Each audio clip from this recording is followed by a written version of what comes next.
Kalau menjadi serupa dengan Dia, kita pasti melayani terlepas dari apapun panggilan kita. Kamu tidak harus jadi pendeta, kamu tidak harus jadi worship leader, kamu tidak harus jadi apa. Kamu hidup tanpa peran gerejawi pun, tapi kamu membagi kasihmu dengan semua orang. Kamu sudah menjadi Kristus kecil bagi semua orang. Dengan demikian kamu menggenapi menjadi garam dan terang dunia. Gitu. Jadilah seperti Timotius, anak rohani Paulus, anak muda yang mempertanggungjawabkan imannya. Itulah yang kita lakukan sekarang. Karena kita nggak mau orang tersesat di dalam iman yang salah. Kita nggak mau orang memahami Yesus yang lain selain daripada yang diberitakan pada Rasul. Maka setia dalam iman. Ya. Jadi kalau kira-kira gini kan nggak, di suatu waktu tuh kita pada saat mungkin mendengarkan firman ataupun kita lagi mendengarkan pujian atau lagi berdoa, rasa kayak ingin komit gitu melakukan itu. Tapi di suatu waktu mungkin ada sesuatu hal dari eksternal tiba-tiba mengubah. Kira-kira karena apa? Kamu lihat kembali kepada motivasimu. Kamu motivasinya kamu bangun dengan benar atau tidak? Kalau orang yang tidak setia pada perkara kecil, dia tidak mungkin setia pada perkara besar. Jadi gini bro, kamu lihat Tuhan itu, kamu melihatnya seperti apa? Kamu misalnya kamu mencintai seorang wanita, kamu suka sekali sama cewek itu, cantik sekali, kamu cinta matilah sama dia. Apapun kata cewek itu, apapun yang dia suka, pasti kamu lakukan. Untuk apa? Mendapatkan hatinya. Karena apa? Cinta yang di dalam kamu. Sekarang pertanyaan saya, udah adakah cinta yang seperti itu kepada Tuhan darimu? Itu pertanyaannya. Kalau belum ada, kamu bentuk itu. Bagaimana caranya membentuk itu? Pendengaran firman. Karena iman itu timbul dari pendengaran. Kamu mengharapkan kamu cinta sama Tuhan tapi tidak pernah mendengarkan firman, itu tidak pernah terjadi. Ya, kamu karena melihat wanita itu cantik, mendengarkan dia, kamu hari-hari bersama dia, dengan begitu kamu jatuh cinta sama dia, kamu tahu dia, maka kamu melakukan apapun karena cintamu. Begitu juga dengan Allah, kamu nggak bisa lihat dia, kamu kenal dia ya dari sini, kitab suci. Jadi bentuk cintamu dari situ. Gitu loh. Jadi saya pun kadang begitu melayani Tuhan itu kadang aduh malas, aduh begini. Kadang-kadang begitu, tapi saya nggak boleh begitu. Karena saya sudah dicintai terlebih dahulu. Bayangkan kalau Yesus dulu begitu. Nggak mau aku disalib. Minumlah dulu aku secangkir biar kesakitan ini sedikit berkurang. Sanggupkah kamu merasakan sedikit dari penderitaan Yesus? Tidak bisa. Kalau tujuan kita menjadi serupa dengan Kristus, kenapa kita tidak seperti Dia memberikan hidup kita sepenuhnya kepada penghambaan kepada Dia? Begitu ceritanya. Jadi bentuk motivasimu dulu. Itu berat. Perlawanan kita daging. Seperti kata Rasul Paulus, dagingku menarik ke sana, rohku menarik ke sini. Tapi pertandingan itu yang nyata. Sampai kita menjadi seperti Rasul Paulus dengan berani mengatakan, aku telah menyelesaikan pertandinganku dengan baik. Itu tujuan kita. Gitu ya. Oke deh Kak, thank you ya untuk. Harus semangat ya, harus semangat. Oke. Bapak. Iya. Tuhan berkati selalu. God bless. God bless. Ya silakan Jeki. Halo Kak Eli, selamat Ya, malam. Silakan. Ya Kak, saya tertarik untuk membahas tentang iman orang Kristen yang dia bilang adalah dia orang Kristen. Tapi satu sisi kita harus motivasi kita untuk memperbaiki imannya. Namun satu sisi dia tidak mau untuk diberitahu bahwasanya itu salah. Dan satu sisi juga kita harus menghargai iman dia. Jadi saya mau tanya, apakah kita memang harus bisa menghargai iman orang yang betul-betul bebal, yang betul-betul tidak mau diperbaiki dan harus yang kita tinggalkan? Bagaimana menurut Kak Elia? Iman ini pengertian apa kamu manai? Contoh kasusnya seperti apa? Coba. Karena iman ini Contohnya nih, pemahaman. Coba. jadi contohnya ada contohnya di kepercayaan sebelah ya, kita tahu mereka bahwasanya tidak hidup di dalam Kristus. Namun satu sisi kita harus menghargai iman mereka. Ya. Betul. Maksudnya motivasi kita itu adalah untuk memperbaiki bahwasanya Kristus ini adalah jalan yang benar. Namun di satu sisi ya dia memang tetap percaya dengan imannya yang tadi gitu loh. Apa kita memang harus menghargai atau kita harus memaksa untuk dia ini memang harus bisa berubah oleh karena motivasi kita tadi gitu. Ya. Kristus pun tidak pernah memaksa para murid untuk mengikuti dia. Ya. Kalau kamu mau ikut aku, kamu siap pikul salibmu. Dia hanya berkata begitu dan ada mengikuti. Penginjilan pun begitu. Kamu tidak perlu memaksa orang untuk kamu kesini. Tidak. Kamu beritakan kasih karunia itu kepada mereka, beri mereka makan. Kalau mereka membuang melepeh itu, kamu tidak punya beban atas orang itu. Karena berita keselamatan telah diberitakan bagi mereka. Kalau mereka menolak itu, mereka akan diadili dan mati di dalam dosa. Kamu memberitakan itu motivasimu oleh karena kasihmu atau tidak? Itu penting. Kalau itu oleh karena kasihmu, maka kamu akan menyampaikannya dengan penuh kasih. Kadang orang itu tidak percaya Yesus oleh karena perbuatan kita. Kita bicara Yesus tapi mulut kita kotor sekali. Kita bicara Yesus tetapi kerjaan kita nggak bagus. Kita bicara Yesus tetapi kerjaan kita menghina orang. Tidak ada yang mau percaya. Makanya Yesus berkata, janganlah kamu menjadi batu sandungan. Gitu. Jadi penginjilan yang sejati itu sebenarnya adalah persembahan hidup kepada Dia. Orang melihat Kristus itu dari perilaku kita. Itu susah. Saya pun tidak sempurna dalam hal itu. Setiap hari saya selalu berusaha untuk menjadi seperti apa yang Tuhan mau. Meskipun kadang kala saya jatuh ke dalam pencobaan. Tapi harus itu proses. Ya. Kita ngomongin Tuhan, besok udah marah-marah sama orang. Seperti saya tadi. Saya tadi pesan Bluebird. Supernya lama sekali dia. Marah saya. Kenapa lama sekali Pak? Gitu. Dalam hati, ya Tuhan.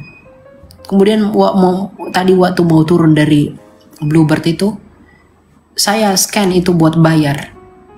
Dan tiba-tiba dari belakang banyak sekali yang tin buru-buru gitu. Nggak sempat masuk uangnya ke rekening Bapak itu. Kasihan saya hubungi ke Bluebirdnya. Nggak ada balasan untuk bagaimana saya mau bayar. Jadi saya berpikir, wah Bapak ini saya sudah marah-marah tadi. Pembayaran pun tidak Bapak ini terima. Bagaimana saya menghubunginya? Saya minta ampun sama Tuhan. Saya membicarakan Kristus. Percayakah Dia kepada saya dengan tindakan saya begitu? Waduh, sayang sekali satu jiwa, pikir saya.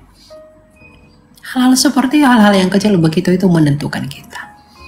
Gitu. Jadi usahakan segala sesuatu yang kita lakukan sebagai bentuk syukur kita kepada Allah dengan cara yang berkenan, dengan kata-kata yang penuh kasih, yang membawa orang kepada kebenaran. Begitu Jeki. Ya. Baik Kak, thank you Kak. Saya juga setuju sih. Karena memang dari hal yang sudah saya lakukan untuk ke teman saya, maksudnya banyak hal yang sudah saya bilang jangan coba, tapi memang kenyataannya dosanya sendiri yang akan menghukum dia. Itu udah kenyataan, itu udah saya lihat dari beberapa teman saya yang sudah saya remind untuk itu. Jadi kayak saya mau bertanya, apakah kita memang harus menghargai iman dia seperti itu, ataukah kita memang harus lepas dia dengan keadaan dia seperti itu. Tapi memang kerinduan kita adalah untuk motivasi kita baik gitu. Iya, betul. Jadi kalau kamu memfokuskan diri kepada orang, kalau kita lihat di dalam 2 Timotius 2 ayat 2 ya, bahwa Tuhan itu mempercayakan pengajaran kepada orang yang dia perlu rasa untuk bisa mengajar yang lain. Jadi kamu pun begitu. Kalau kamu mau tarik orang, mau menginjili orang, kamu harus percaya kepada orang itu bahwa dia pun nanti bisa menjadi pengikut Kristus. Gitu. Ya. Upahmu Yes. bersambut berkah. Thank you Kak Elia, thank you, God bless you. Ya, terpas. Oke, kamu masih kuliah kah atau masih apa? Kamu seorang apa? Iya, saya kebetulan gembala dari adik-adik saya pedalaman Alkitab. Iya, kuliah pariwisata di semester 8. Oh, berarti masih kuliah tapi wah keren. Kamu sudah melayani. Ya. Kita di Giving Ministry komunitasnya. Di mana? Giving Ministry kalau kakak tahu. Oh, Giving saya tidak pernah dengar, tapi nggak apa-apa. Oke. Iya. Semangat selalu ya. Sampaikan salam saya kepada tim kamu. Iya. Thank you Kak Elia, thank you. Tuhan berkati selalu ya. Kalau kita Iya Kak Elia.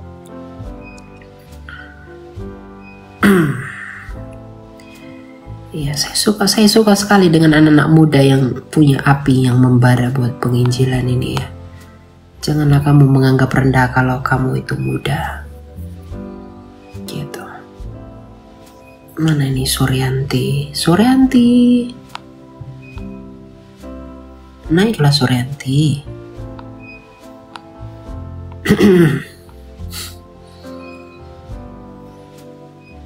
Gitu ya teman-teman ya.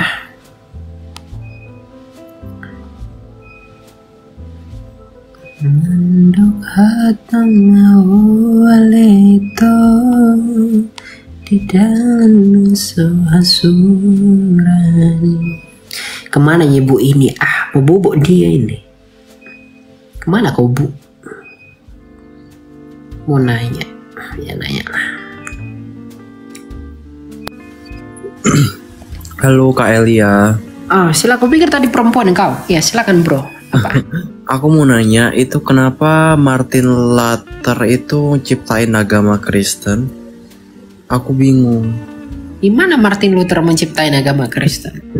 Nggak tahu, katanya peribadatan orang Kristen Protestan itu dari Martin Luther. Iya, Martin Luther itu mereformasi gereja yang pada akhirnya dia menimbulkan gerakan Protestan atau lebih sering disebut dengan Protestanum ya. Dan dalam dalil-dalilnya Luther itu ada hal-hal yang memang pada masa itu menurut Luther itu tidak baik menurut dia. Nah, sehingga gerakan-gerakan Luther itu berbeda dengan gerakan Katolik. Tapi Katolik itu tetap yang paling tua sebagai gereja yang mula-mula. Begitu. Dan gereja-gereja dari reformasi Luther disebut dengan gereja reform atau gereja-gereja Protestan. Jadi Luther itu bukan bapak gereja. Luther itu seorang apa saya bilang ya? Seorang teolog yang bisa dikatakan begitu. Bukan seorang bapak gereja. Karena bapak gereja itu abad kedua, abad ketiga setelah eranya para rasul. Itu baru bapak gereja. Ya, Luther itu di abad ke-16 itu bukan bapak gereja. Jadi dia tidak membangun agama baru.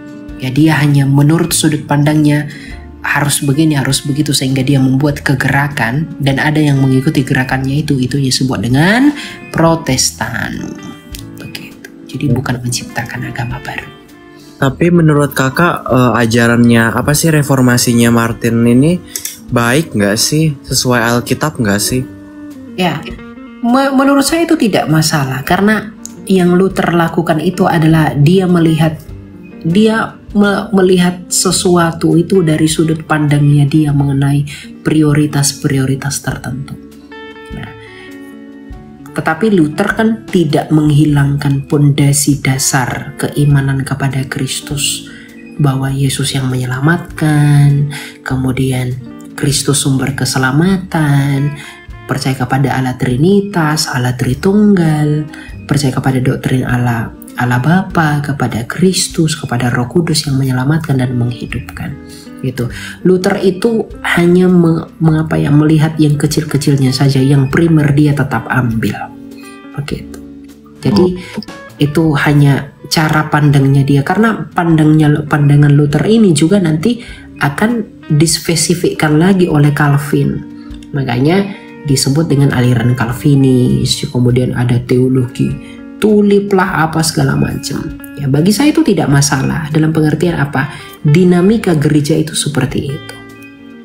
Gitu. Ada mengambil sudut pandang dari atas, ada yang mengambil sudut pandang dari penumpah karunia, ada yang mengambil sudut pandang dari penerima karunia. Ya, kalau mungkin teologi modern seperti Calvin, Calvin Lutheran itu masih masih tradisional, masih sangat-sangat mirip dengan Katolik. Tapi kalau Calvin itu benar-benar berbeda. Dia memandang itu bukan dari bawah, dia langsung memandang itu dari atas. Penetapan segala sesuatu. Dan itu tidak saya tolak. Karena itu sudut pandang Allah. Kalau kita gereja dari mula-mula, ya, gereja Katolik, gereja Ortodoks, dan Lutheran tradisional itu melihat dari bawah. Gitu. Jadi tidak ada masalah dengan itu. Oke Kak, makasih banyak. Oke, Tuhan berkati ya, kamu ya. Tuhan berkati. Ya.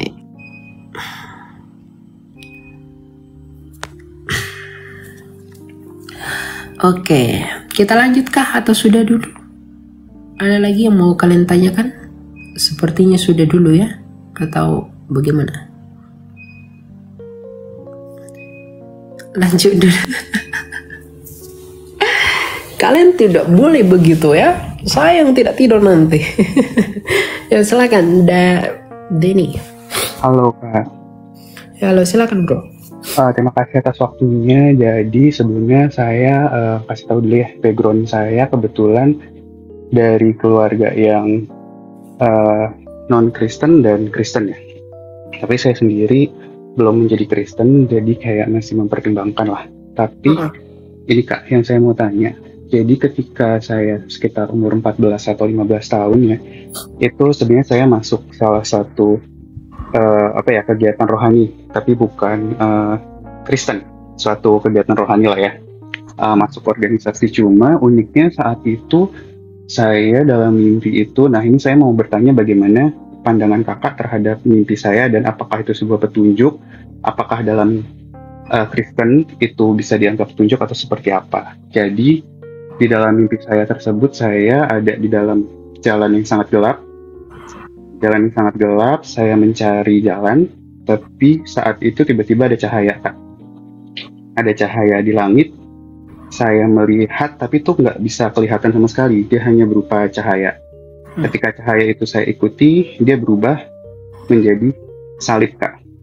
Menjadi salib, dan saya masuk ke dalam sebuah gereja. Saat itu sejujurnya saya belum begitu tahu ya terkait agama Kristen atau Katolik ataupun ajaran Kristen apapun. Cuma memang setelah saya pelajari setelah dewasa, sekarang usia saya sekitar 27 itu merupakan gereja Katolik. Jadi berubah menjadi salib. Nah setelah itu scene-nya berubah, dan saat umur 13 tahun 14 tahun itu saya berucap bahwa saya sudah menjadi seorang Kristen dan saya akan mengikuti ajaran Kristus. Tapi saat itu memang saya belum mengenal ya Kak, karena memang sebagai non-Kristen keluarga saya agnostik ya, agnostik dan juga ada Buddhis, jadi memang sangat asing sih terkait Kristiani. Kalaupun ada itu lebih ke bukan keluarga inti. Nah itu menurut kakak itu pandangannya seperti apa ya? Karena mimpi itu sempat hilang dan berlanjut lagi ketika saya sekitar usia 27 tahun. Saya memutuskan untuk belajar agama Buddhis karena saya ingin nikah ke orang yang saya suka dan dia beragama Buddhis. Tapi ketika saya sedang belajar, justru tiba-tiba yang saya belum sebagai penganut Kristen, saya bertemu seorang pastor ya dalam mimpi saya, dan dia mengatakan untuk pergilah aku ke Kristus karena saya percaya di hati kamu ada Kristus. Terus beliau langsung memberikan tanda salib ke saya, dan itu semua melalui mimpi sih Kak, dan itu jaraknya cukup jauh sih. Itu menurut kakak pandangannya seperti apa ya? Apakah seperti ini dalam kekristenan ada dianggap sebagai petunjuk, ataukah hanya bunga tidur, atau seperti apa ya Kak? Terima kasih. Ya. Itu gini ya. Yang mau saya tanya, ketika kamu mengalami itu, apa yang kamu rasakan? Yang pertama ya, jujur karena itu masih kecil ya, sekitar 13-14 tahun, dan saya pun bukan penganut Kristen, pasti kaget sih Kak. Kaget, shock, jadi bangun tidur saya keringat dingin, lebih ke arah shock sih. Cuma memang di dalam mimpi tersebut yang saya ingat berubah ke rasa damai sih Kak. Karena memang sebelumnya kan saya ketakutan ya mencari jalan keluar gitu kan. Tiba-tiba ada cahaya, terus cahaya itu saya lihat tidak apa ya, susah lah melihat wajahnya atau bentuknya seperti apa, terus berubah menjadi salib gitu kan. Itu sih. Tapi ketika bangun ya memang terasa takut karena memang itu sesuatu yang tidak pernah saya alami gitu.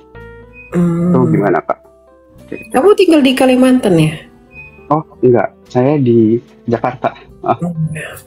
Oke. Saya pernah dengar cerita yang sama dan dia dari Kalimantan juga. Oke.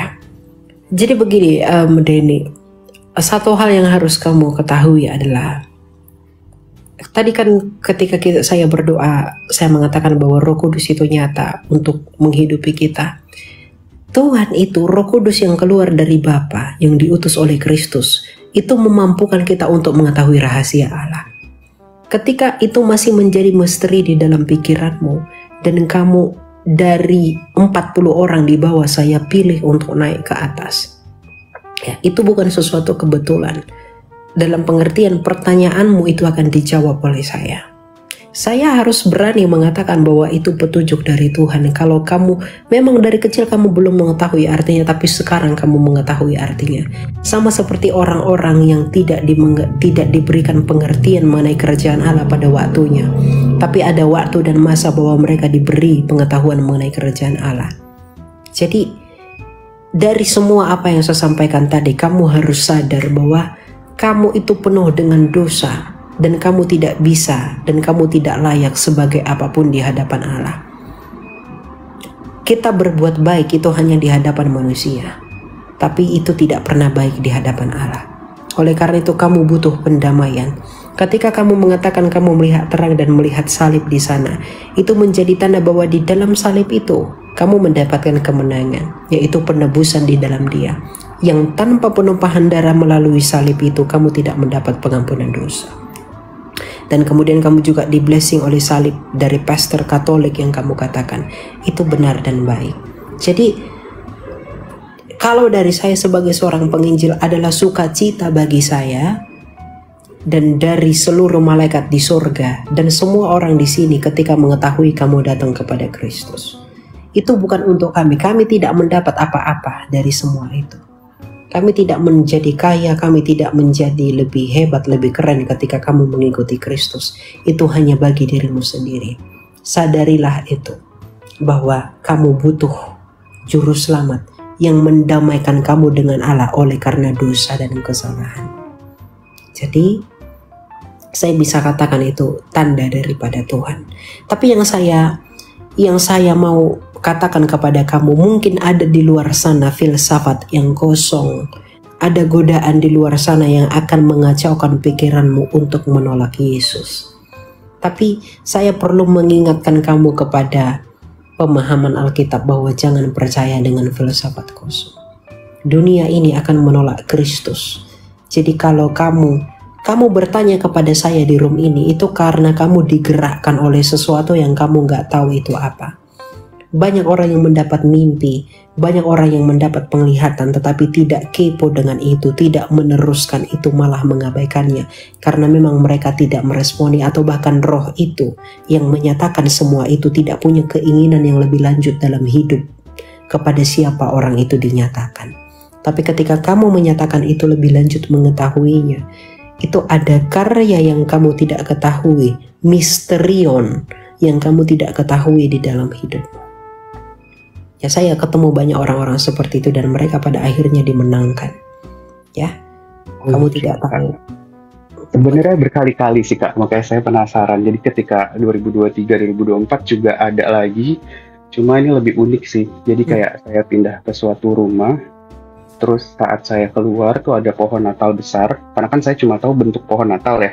Karena kan itu lumrah, cuma yang uniknya saya mendengar suara yang saya baru tahu itu adalah Mazmur ya dari Misa Katolik setelah saya cari tahu. Jadi memang sebenarnya setelah kejadian bertemu pastor, memang banyak mimpi-mimpi sih Kak yang agak mengarah ke sana gitu. Karena memang dari dulu saya belum memilih suatu agama ya. Mungkin di KTP ada, tapi secara apa yang saya lakuin memang belum ada sih.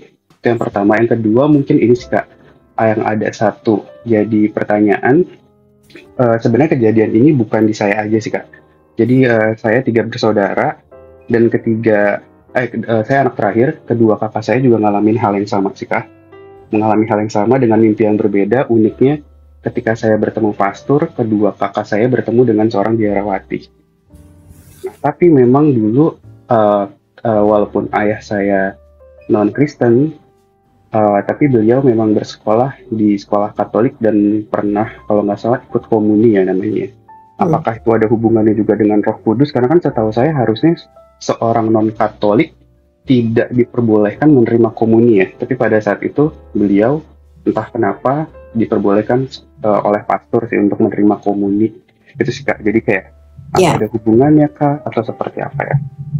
Ya, itu yang tahu hubungan itu hanya pastor Katolik yang mengizinkan dia mengikuti komuni. Alasannya apa?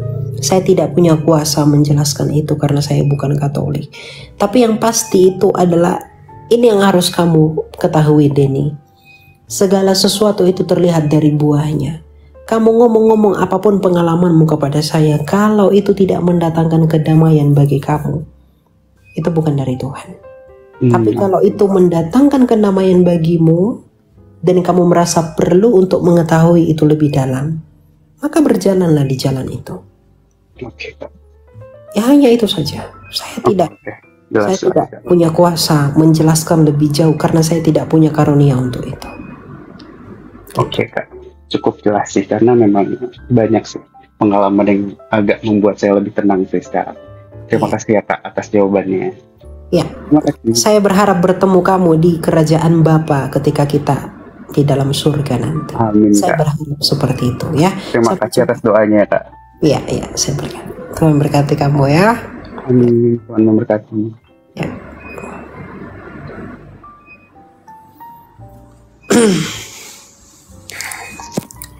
Ya begitu ya. Orang-orang seperti itu banyak sekali saya temui dan pesan saya itu hanya satu. Semoga kita bertemu dalam kerajaan Bapa yang dipimpin oleh Kristus.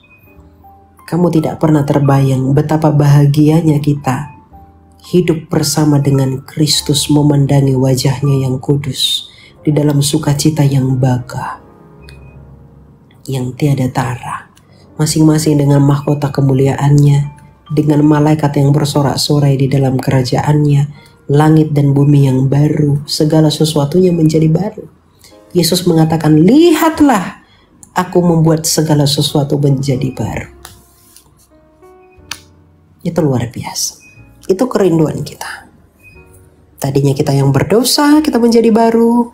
Tadinya kita tidak layak, kita menjadi layak. Segala sesuatu hanya bagi kemuliaannya Dia di dalam Sang Bapa, Sang Putra, dan Roh Kudus, Allah yang Esa. Itu ya.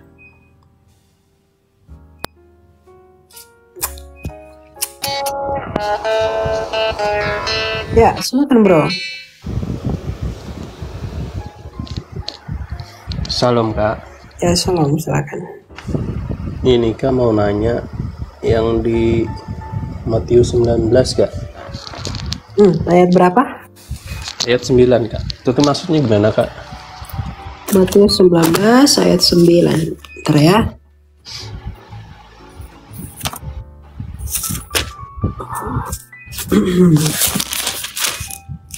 Ayat 9.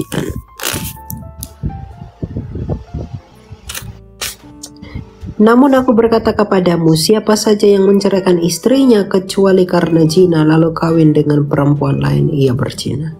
Ya, apa yang mau kamu tanya dari ayat ini? Itu tuh gimana Kak maksudnya? Apakah boleh bercerai karena zina atau gimana Kak? Untuk Bukan. ajaran Yesus sendiri. Bukan. Di sini kan dikatakan, mulai dari ayat 8, kata Yesus kepada mereka, karena kekerasan hatimu Musa mengizinkan kamu menceraikan istrimu. Tetapi sejak semula tidaklah demikian. Namun aku berkata kepadamu, siapa saja yang menceraikan istrinya kecuali karena zina lalu kawin dengan perempuan lain, ia berzina. Jadi siapa saja yang menceraikan istrinya